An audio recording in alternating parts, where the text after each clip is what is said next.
So you also wrote a book, I did. Women, Feminism and Family Therapy. Yes. Tell us a little bit about the book. I always considered myself a feminist. I was part of the generation in the 60s that was a very active part of the feminist movement, and by that I mean, because there are very many different ideas about feminism, but that I was very much concerned that women have equal opportunity, that women have equal pay for their work, and that sexist ideas that are carried by women about women no longer be part of the workplace or part of the home and family life. For example, when I grew up, the most important thing for my family, especially the feelings that my mother and my grandmother and my father had for me, were to be married and to have children. And having a career was not seen as something, it was seen as nice, but not necessary. It was an add-on. That was something that was very troubling to me because I was a very ambitious person.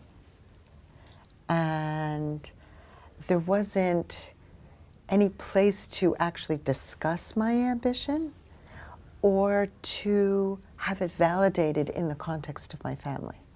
So this book, actually it's an edited collection of essays, was really an attempt to look at the role of women at work, in their families, in the larger system, in their marriages, in their relationships, and look at how ideas about who they should be and who they could be, how that gets enacted in all of those settings. And so we looked at the kinds of therapeutic dilemmas that women were bringing to therapy and the kinds of solutions that therapists were thinking about.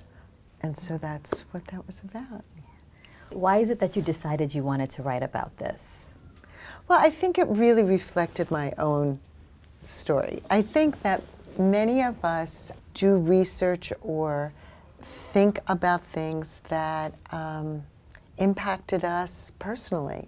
So following this book, for example, I wrote an article about the myths of motherhood. And I examined this idea of being a mother is the most important thing that a woman could do.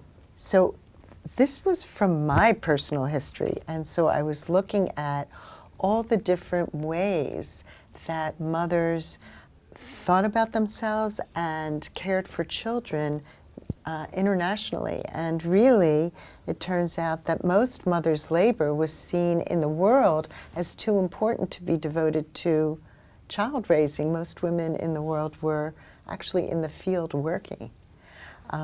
So it's a very kind of Western European idea, post-19th century, that women should be the primary caretakers of children. So I took things that affected me personally and investigated them.